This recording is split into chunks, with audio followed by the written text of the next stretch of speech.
রাজধানী ঢাকায়ও 31st night উদযাপনের চিত্র খুব একটা চোখে পড়েনি, তবে গুরুত্বপূর্ণ বিভিন্ন পয়েন্টে চেকপোস্ট বসিয়েছে পুলিশ। এই মুহূর্তে বনানীর কামাল আতাতুর্ক অ্যাভিনিউতে রয়েছেন সহকর্মী মেহেদী হাসান। তার কাছে জানবো রাজধানীতে 31st নাইট উদযাপনের সার্বিক চিত্র। মেহেদী, রাষ্ট্রীয় শোক চলছে, তারপরও ইংরেজি বর্ষ বিদায় এবং বরণের কোনো আয়োজন কি কোথাও চোখে পড়েছে কিনা জানাবেন, এবং নিরাপত্তার বিষয়টিও জানাবেন। আইন শৃঙ্খলা পরিস্থিতি কেমন দেখছেন? আকিজ নিয়ে এলো বিশ্বমানের বেবি ডায়াপার মাম্মাম। কটনে সফট ম্যাটেরিয়াল, বাবুকে দেবে rash free super comfort.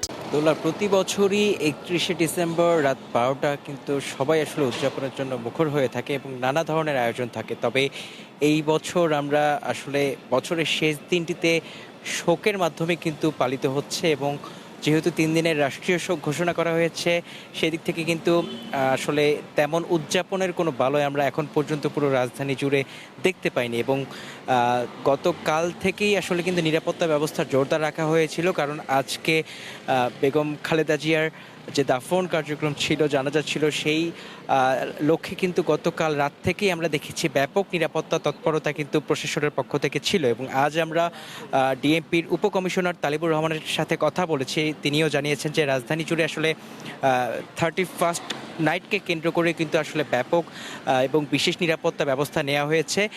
Police, RAB, মাদকদ্রব্য নিয়ন্ত্রণ অধিদপ্তরের কর্মকর্তারা সহ কিন্তু সাদা পোশাকেও আসলে গোয়েন্দারা কিন্তু বিভিন্ন জায়গায় আসলে টহল দিচ্ছে। এবং আমি এখন যে বনানী কামাল আতাতুর্ক সড়কে রয়েছি, এখানে কিন্তু চেকপোস্ট রয়েছে, এবং এটার মতো কিন্তু রাজধানীর বিভিন্ন জায়গার যে গুরুত্বপূর্ণ পয়েন্টগুলো রয়েছে সেখানে কিন্তু পুলিশের চেকপোস্ট আমরা লক্ষ্য করতে পেরেছি। এবং তারা কিন্তু যাদেরকে দেখে আসলে সন্দেহজনক মনে হচ্ছে তাদেরকে সেই সিএনজি বা মোটরসাইকেলগুলো দাঁড় করিয়ে আসলে নিরাপত্তার স্বার্থে চেক করা হচ্ছে।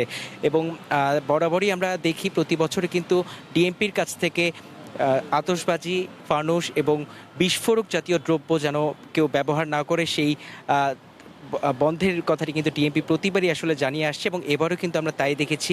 3 দিনের রাষ্ট্রীয় শোকের মধ্যে যেহেতু 31st নাইটের উদযাপনটি পড়েছে, সেখানে যেন এই ধরনের আতশবাজি, ফানুস বা বিস্ফোরক জাতীয় কোনো দ্রব্য ব্যবহার না করে এটি কিন্তু সরাসরি ডিএমপি থেকে নিষিদ্ধ করা হয়েছিল।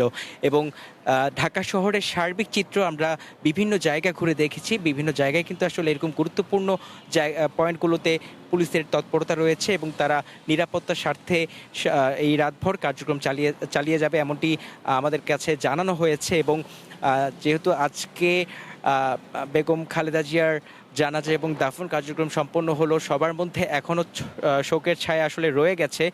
যেহেতু নতুন বছরে আর কিছু সময়ের মধ্যে আমরা পদার্পণ করব, এই শোককে কাটিয়ে আসলে সবাই আসলে প্রত্যাশা করছে যে বেগম খালেদা জিয়া যে লক্ষ্য নিয়ে আসলে দীর্ঘ সংগ্রাম চালিয়ে গেছে, সেই সংগ্রামের আসলে ফলস্বরূপ দেশের নাগরিকরা যেন আসলে এই দেশকে গড়ার জন্য সবাই আসলে সহযোগিতা করে এবং এগিয়ে আসে।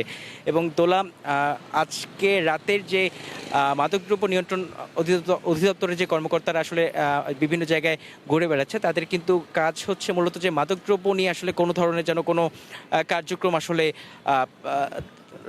না করতে পারে, সেই দিক থেকে আসলে তাদেরকে মাঠে রাখা হয়েছে।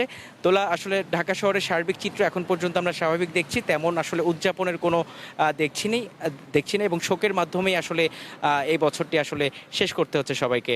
দোলা, এই ছিল আমার কাছে সবশেষ তথ্য। মেহেদী, ধন্যবাদ আপনাকে।